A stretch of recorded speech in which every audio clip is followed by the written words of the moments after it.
Hello students, very good evening. आज हम देखने जा रहे हैं क्लोजिंग बैलेंस शीट कैसे प्रिपेयर करेंगे।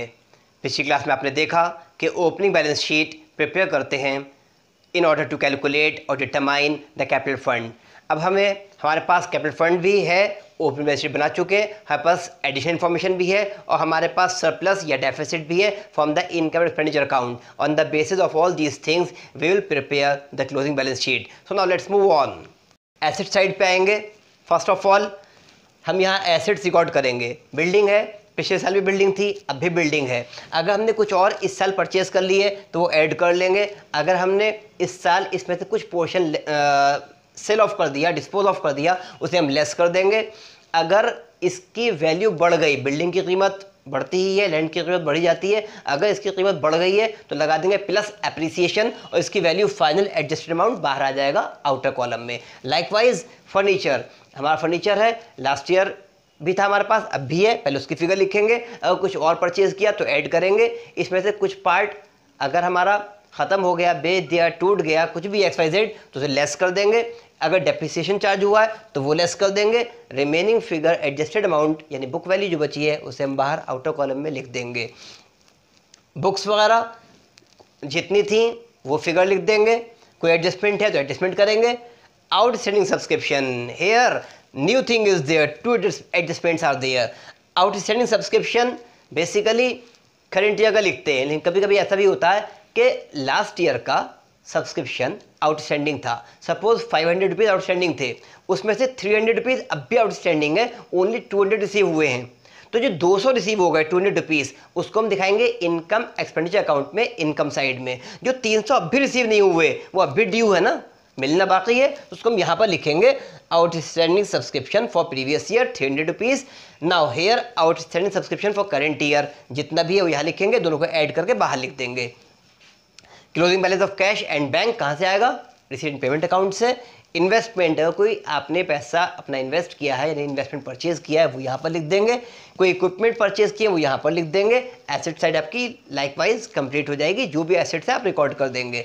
कोई भी न्यू एसेट परचेज किए हैं जैसे इन्वेस्टमेंट है, इक्विपमेंट है, लैंड है, जो भी है वो आप यहाँ पर रिकॉर्ड कर देंगे। अब आएंगे हम लायबिलिटी साइड पर। Subscription receive for next year, अगर आपने इस साल में नेक्स्ट ईयर के लिए कुछ सब्सक्रिप्शन रिसीव किया है इन एडवांस तो आपकी लायबिलिटी बन गई, उसे हम लायबिलिटी साइड पर रिकॉर्ड कर देंगे। आफ्टर दैट करंट ईयर में जो भी आउटस्टैंडिंग सैलरी रही है, रेंट रहा है, इलेक्ट्रिसिटी बिल रहा है, कोई भी चीज़ आउटस्टैंडिंग रही है, ड्यू बट नॉट पेड, उस सबको हम रिकॉर्ड करेंगे।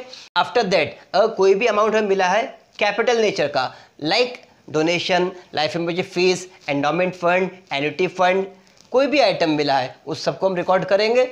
उसके बाद हम आ जाएंगे कैपिटल फंड पे। फाइनली द इंपॉर्टेंट थिंग, कहाँ से हम लेंगे कैपिटल फंड? अभी बनाई थी ओपनिंग बैलेंस शीट, वहाँ से कैलकुलेट किया था हमने कैपिटल फंड। वो कैपिटल फंड हम यहाँ पर लिखेंगे, प्लस करेंगे उसमें सरप्लस या माइनस करेंगे डेफिसिट। ये फिगर्स कहाँ से आएंगी? इनमें से एक फिगर होगी, कोई भी एक, या तो सरप्लस हुआ होगा या डेफिसिट हुआ होगा। ये कहाँ से आएगा हमारे पास? यहाँ पास आएगा इनकम एंड एक्सपेंडिचर अकाउंट से, जो उसकी रिजल्टेंट फिगर थी वो फिगर वो यहाँ पर एडजस्ट हो जाएगी और फाइनली हम बाहर लिख देंगे। अब दोनों साइड का बैलेंस शीट का हम टोटल करेंगे।